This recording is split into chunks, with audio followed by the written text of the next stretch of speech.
Flux libre avec DEKRA, numéro 1 mondial du contrôle technique de véhicules depuis plus de 100 ans. Aujourd'hui, nous allons nous poser la question de savoir si le marché automobile français, pourtant en berne, peut encore accueillir de nouveaux constructeurs. C'est parti. Le marché automobile en flux libre et sans tabou. Feuille de route. Le marché auto en France est en berne. Y a-t-il encore de la place pour de nouvelles marques ? Le chiffre est tombé. Le marché français du neuf a plongé de près de 15% en février 2026. Depuis 2020, nous avons perdu plus de 3 millions de ventes. Entre inflation, fiscalité qui joue les épouvantails, l'automobile française semble dans l'impasse. Pourtant, au milieu de cette tempête, un nouvel acteur coréen, Genesis, débarque en France avec une ambition premium. Est-ce de l'audace ou de l'inconscience ? Pour en parler, deux invités de marque. François Roudier, bonjour. Bonjour. Secrétaire général de l'OICA, l'Organisation internationale des constructeurs d'automobiles. Vous allez avoir la vue satellite sur l'industrie mondiale. Et Charles Fuster, bonjour. Bonjour. Directeur de la marque Genesis pour la France et l'Italie. Vous êtes le nouveau venu qui veut bousculer le luxe à la coréenne. Alors François, en ce début 2026, on est sur une tendance de 1,6 million de véhicules par an. Est-on face à une crise passagère ou à un changement de civilisation ? Depuis l'après-Covid, on est quand même dans le structurel maintenant, parce qu'on était toujours à plus de 2 millions de voitures. On est dans les 1,6, les 1,7, peut-être les 1,5. Je crois que la France a vraiment plongé. Il y a beaucoup de raisons. Il y a un changement du mix dans les voitures. Les petites entrées de gamme thermiques n'existant plus, ça fait moins de nombre. La valeur des véhicules vendus a augmenté parce qu'effectivement, les gens qui achètent du neuf, les sociétés qui achètent du neuf remontent un petit peu cette valeur-là. Et puis, on a une répartition entre entreprises et particuliers qui augmente de plus en plus au niveau des entreprises. Ce qui fait qu'on peut se dire que le marché du neuf, il représente un flash à un moment, mais en 2-3 ans, on voit des voitures qui appartenaient aux entreprises, qui sont de bonne qualité, extrêmement modernes, avec tous les détails. Toutes les nouvelles technologies, les ADAS. Toutes les technos dont nous avons fait le cas, la régulation, qui vous emmerde parce qu'il faut tout déconnecter. Mais, ça, c'est dit. C'est ça. Mais tous ces trucs-là arrivent dans le marché, ce qui fait qu'on a quand même un flux de véhicules assez intéressant. Attention, il y a quand même un risque, et moi je le vois de plus en plus, c'est la cubanisation du marché automobile. La cubanisation, c'est comme à Cuba, vous savez, ils ont encore des vieilles Plymouth, des vieilles Buick des années 50. C'est qu'on voit effectivement beaucoup de très vieux véhicules qui fonctionnent très très bien et qui restent dans le parc et donc qui empêchent l'achat de nouvelles voitures. Merci pour ces explications François, mais Charles Fuster, là vous lancez Genesis précisément à ce moment où le marché décroche. Pourquoi maintenant ? Parce que c'est le bon moment en fait. On voit que le marché structurellement en France, il est beaucoup moins fort avant le Covid. Ce qu'on voit aussi, c'est qu'il y a un changement dans la loyauté des clients. Les clients sont moins fidèles aux marques historiques. Aujourd'hui, on voit des nouveaux acteurs nombreux sur le marché qui sont en train de prendre naturellement des parts de marché. Donc en fait, on arrive au moment idéal parce que les clients sont à la recherche de choses nouvelles et nous, on va proposer une marque et un produit nouveau. Parlons de cette marque, si vous voulez bien, Charles Fuster, Genesis, connue en Angleterre, déjà connue aux États-Unis, puisque François avait même roulé dans une Genesis en 2019. Et pourtant, en France, nous, on en entend parler pour la première fois. Ça, c'est vrai. La marque naît en 2015 en Corée. Entre 2015 et 2021, la marque s'est concentrée beaucoup sur la Corée et sur les États-Unis. Elle a eu des succès importants, parce qu'aujourd'hui, Genesis aux États-Unis, c'est quand même 100 000 voitures par an. Sur un marché américain extrêmement compliqué par ailleurs. Et il a été décidé en 2021 de faire une tentative en Europe, en Angleterre et en Allemagne et en Suisse, avec un modèle peut-être un peu timide au lancement. En 2025, il a été décidé de relancer l'Europe, d'étendre en Europe Genesis, dont la France, l'Italie, l'Espagne et la Hollande, et d'arriver sur le marché avec des vraies prétentions et des vraies ambitions. Qui est Genesis ? Alors Genesis, c'est la marque premium du groupe Hyundai. Genesis bénéficie de toute la partie technologique, toute la partie moteur de Hyundai, mais va y ajouter sa touche particulière qui est sur l'attention aux détails. L'attention dans le choix des matériaux, dans le design, dans le choix des intérieurs, des couleurs. Donc c'est vraiment offrir aux clients une voiture qui a une attention aux détails extrêmement développée et qui va permettre de sortir un peu de la grisaille des marques premium traditionnelles. Très différente donc. Très différenciante, même si ce n'est pas un design disruptif, mais c'est quelque chose qui est différent par rapport à ce qui existe sur le marché aujourd'hui. François, l'OICA regroupe les constructeurs historiques. Est-ce que l'arrivée de marques comme Genesis ou d'autres marques qui sont en train d'arriver, comme certains constructeurs chinois, c'est pas la goutte d'eau qui va faire déborder le vase pour les champions européens qui, eux, sont déjà sous pression ? Je pense pas, parce que finalement, vous savez, l'histoire de l'automobile, c'est la concurrence. Il n'y a pas plus compétitif que l'automobile. C'est une marque qui appartient à un groupe que je connais bien, parce que la CAMA, la Korean Auto Manufacturers Association, est notre membre à l'OICA. C'est un très très grand groupe. Ils savent ce qu'ils font. S'ils ont décidé d'être dans le jeu, c'est qu'il y a quelque chose à gagner. Le marché du premium est bouleversé. Il est bouleversé par aussi l'arrivée des Chinois, qui sont arrivés non pas avec des véhicules électriques d'entrée de gamme, mais avec du haut de gamme, à des prix un petit peu cassés. Dans des technos des fois un petit peu hasardeuses, je ne cache pas que c'est leur problème. Ils ont fait énormément de réductions, je dirais, de processus et puis de certaines choses qu'on peut se demander si ça va tenir jusqu'au bout. C'est quoi les technos hasardeuses ? C'est-à-dire qu'en fait, pour aller très très vite, là où on faisait 5 opérations, ils en font 3. Voilà. Et ils suppriment des choses. Voilà. Ça peut poser des questions. Mais ça touche à quel membre Sur des choses qui apparemment n'ont pas l'air vraiment sensibles. Les Chinois sont des gens très très sérieux. Leur voiture fonctionne bien. Mais ça peut poser des questions sur le vieillissement de la voiture et sa valeur résiduelle en particulier.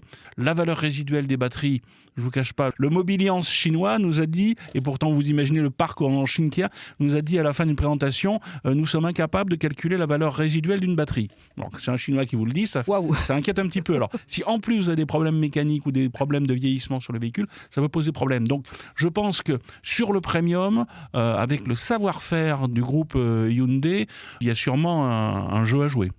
Charles Fuster, vous nous avez parlé des parts de marché à prendre. Alors, on peut parler évidemment, parce que vous êtes de côté premium, à des marques comme Audi, ou BMW, Mercedes, ou le premium de chez Stellantis en général, ou Citroën, Peugeot, bien sûr, pour ne pas les oublier, nos marques françaises. C'est quoi votre argument pour convaincre un Français, d'ailleurs, pour venir chez vous ? L'argument, c'est de dire qu'on sait que ces clients, ils ont eu des bonnes expériences avec leur voiture, mais peut-être qu'ils vont retrouver pour la 3e ou 4e fois la même voiture à la fin. Donc, ils vont avoir la même expérience émotionnelle ou aspirationnelle avec leur voiture. Ce que nous, on offre avec beaucoup d'humilité, c'est une expérience différente. Laquelle ?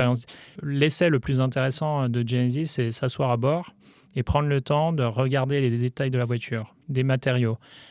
Parce qu'en fait, Genesis va un peu à contre-courant ce qui s'est fait sur le marché du premium. Sur le marché du premium, au cours des dernières années, il y a eu un grand phénomène de ce qu'on appelle le décontenting, c'est-à-dire qu'on enlève un petit peu pas mal de contenus qui ne sont pas extrêmement visibles pour le client, et puis en fin de compte, on se retrouve avec des plastiques, des tissus, il y a un peu moins de fonctions sur un véhicule premium que certaines marques plus généralistes, par ailleurs. Parce qu'à la fin, ce sont des marques qui sont appuyées beaucoup sur la marque, en fait, plus que sur le produit. Et nous, on va à contre-courant. Notre produit est extrêmement riche sur les contenus technologiques de sécurité, mais riche aussi sur l'utilisation des matériaux. Et c'est-à-dire que je pense qu'on peut créer un effet presque de nostalgie en s'asseyant dans une Genesis, de retrouver des intérieurs confortables du premium d'il y a 30 ans ou 20 ans. Faites-moi rêver. Utilisation des sièges avec du cuir nappa. Utilisation de plastique mou sur les parties même invisibles de la voiture. Des piqûres et des surpiqûres en termes de couleur et de qualité qui sont pensées pour être agréables au toucher et à la vue. C'est aussi des technologies plus modernes qui font que on ferme tous les filtres de la voiture quand on lave son pare-brise, parce que comme ça, on n'a pas l'odeur en fait du produit des vitres. Ce sont toutes des petites attentions pour le client. Vous parlez d'hospitalité coréenne, le Sonnim. Oui, le Sonnim. En Corée, un bienvenu, c'est jamais banal. Quand on accueille quelqu'un chez soi, on veut l'honorer. On ne veut pas qu'il se sente bien, on veut l'honorer. Et Genesis part avec ce principe de Sonnim. Donc, c'est-à-dire qu'on veut honorer nos clients. Qu'est-ce que ça veut dire ? On veut les honorer quand ils viennent dans notre showroom. On veut les honorer à travers un produit qui soit extrêmement digne. Et puis, on veut les honorer aussi tout au long du cycle de vie du produit. Et vous êtes en France en 100% électrique, alors qu'il semblerait que ce soit un peu déséquilibré aujourd'hui. C'est pas une autre prise de risque de proposer une gamme 100% électrique ? Le marché 100% électrique en France, c'est une voiture sur 4. Il y a un marché qui existe. On arrive avec la GV60 qui est un CSUV, qui est le premier marché des voitures 100% électriques en France. C'est le marché le plus important. Par ailleurs, qui est extrêmement intéressant pour les clients particuliers et les clients flottes. Donc, on a le bon produit sur le marché électrique. Deuxième nouvelle, c'est qu'en 2027, on aura une offre thermique hybride, 100% hybride sur l'un de nos véhicules. Et puis en 2029, on aura une nouvelle plateforme avec des nouveaux produits dédiés à Genesis, une plateforme multi-énergie. Donc là aussi, de nouveau, la possibilité de couvrir 100% du marché. Je me retourne vers vous, François Roudier, vous qui êtes secrétaire général de l'Organisation internationale des constructeurs automobiles. On a parlé de l'électrique avec Charles Fuster et avec Genesis. Tout ce qui est fin du leasing social début 2026, en tout cas, ça a beaucoup moins marché. La demande ne risque-t-elle pas de s'effondrer ? Comment vous, à l'OICA, vous observez le changement en France ou pas ? Bah écoutez, alors c'est... Ah, j'ai aimé le regard là. Oui, je Ou la question. respire parce qu'effectivement, le système gouvernemental du marché français est très compliqué. Il est changeant. Ce qui est un véritable problème. Alors je ne vous cache pas que pour tous nos adhérents, nous ce qu'on veut c'est des politiques qui restent longtemps. Mon adhérent américain a dit on en a un petit peu marre tous les 4 ans d'avoir un changement de politique. Donc vous voyez, même aux États-Unis, on a ce problème-là. Qui sont vos adhérents? Ce sont les associations nationales des constructeurs automobiles. D'accord. Donc nous avons les États-Unis, la Chine, la Nouvelle-Zélande, le Chili, bien sûr les Allemands. Enfin, on a à peu près 36 adhérents dans le monde qui sont les associations nationales. En France, c'est la PFA. En France, c'est le CCFA à travers la PFA, parce que le CCFA est le constructeur automobile. Combien de constructeurs ça représente dans le monde? Alors, écoutez, je vais vous dire, ça représente tous les constructeurs au monde, sauf un qui n'a aucune association, c'est Tesla. Ah oui, Voilà. ok. Et Voilà, on mais sait le nombre? On doit être au moins à plus de 200 constructeurs, parce que n'oubliez pas que nous avons aussi les camions et les bus. Ok. Donc vous voyez, c'est vraiment tout ce qui est véhicule. Et bien alors du coup, revenons effectivement à la question sur la réglementation et la Écoutez, fiscalité. c'est assez dramatique parce que plus personne n'y comprend rien. Sans vouloir être méchant vis-à-vis de nos gouvernements qui se sont succédés. Vous attendez la fin de l'année pour savoir quel va être le bonus, le malus. Il y a du malus au poids. On ne sait plus vraiment où on en est. Les incitations à passer à l'électrique en finançant l'achat, bon c'est très bien, mais enfin, vu les finances de la France, je crois quand même qu'il y a quelques limites. Donc on voit bien que tout ça a besoin d'être reconstruit. Lorsqu'on regarde des pays qui ont conduit une politique extrêmement suivie comme la Norvège, c'est extraordinaire parce que pendant 10 ans, ils ont eu des politiques qui tenaient, Qui poussaient surtout. Et ils avaient aussi les moyens. Je vois Charles quand même qui domine de la tête. Ils avaient les moyens. Il ne faut pas oublier que c'est le fonds pétrolier norvégien qui a payé l'électrique. C'est ça. Mais M. Pouyanné vous dira que c'est son pétrole qui paye les énergies renouvelables. Ouais, c'est pas Donc faux. il faut aussi être lucide dans la décarbonation. Monsieur Genesis, Charles Fuster. L'automobile, ça a toujours été un symbole de liberté et un symbole de réussite sociale. Ça, c'est la réalité. Aujourd'hui, quand on va réguler ce marché, quand on va en fait faire payer le client pour s'acheter une voiture, on le coupe de sa liberté et on le criminalise s'il a le malheur de faire voir qu'il peut s'acheter une voiture nouvelle. Donc ça, c'est un gros problème qu'on a en France. Pour réagir aux pays scandinaves qui ont un mix de 100% électrique très haut comme la Norvège, il ne faut pas oublier quand même que pour installer ce mix, ils ont surtout fait quelque chose qui, je pense, n'est pas une solution, c'est extrêmement taxer les voitures thermiques. Ils ont appliqué jusqu'à 120%, 140% de droits d'importation sur les voitures thermiques. Donc en fait, le client, c'est pas qu'il s'est retrouvé naturellement à conduire de l'électrique, il s'est retrouvé extrêmement contraint. Les importateurs n'ont plus importé de voitures thermiques et qu'en fait, la voiture la plus abordable devient la voiture électrique. Donc après, c'est un choix de savoir si on va aller dans cette direction. Mais de nouveau, est-ce que la voiture, symbole de liberté depuis les années 50, depuis les années 60, est-ce que c'est ce qu'on veut pour la voiture dans le futur? François Roudier, à l'OICA, la Corée, c'est combien d'adhérents chez vous? La chambre coréenne des fabricants d'automobiles, KAMA, Korean Auto Manufacturers Association, représente essentiellement le groupe Hyundai-Kia. Connu en France. Voilà, il y a énormément de véhicules, puisqu'il y a à la fois des véhicules particuliers, des véhicules utilitaires légers, des camions. L'avantage de la Corée du Sud, vous avez un gouvernement qui vraiment pousse la technologie. C'est pas un hasard si vous avez les batteries coréennes qui sont excellentes chez LG, vous avez des téléphones, vous avez toute une ville de la téléphonie, c'est magnifique quand on y va. Et puis les véhicules. Et les véhicules coréens se sont implantés au niveau mondial parce que derrière, il y a toujours eu de la technologie.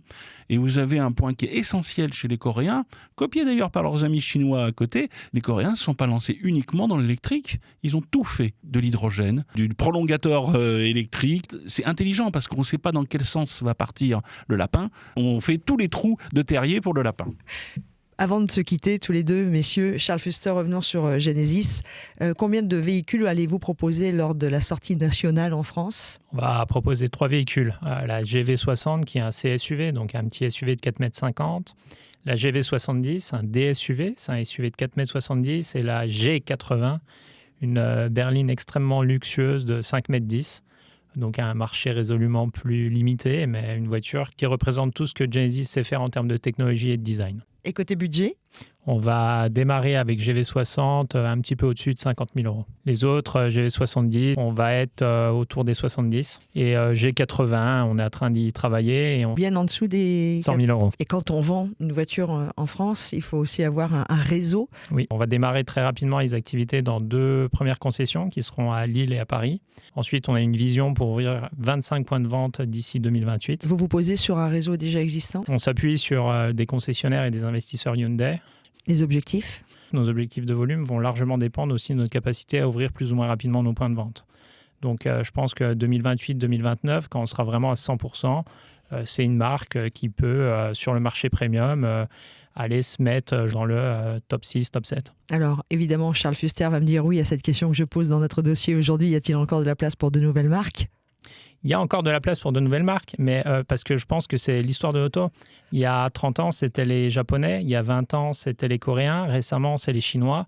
En fait, le marché a toujours accepté des nouveaux concurrents à partir du moment où on apporte de la valeur et des choses nouvelles.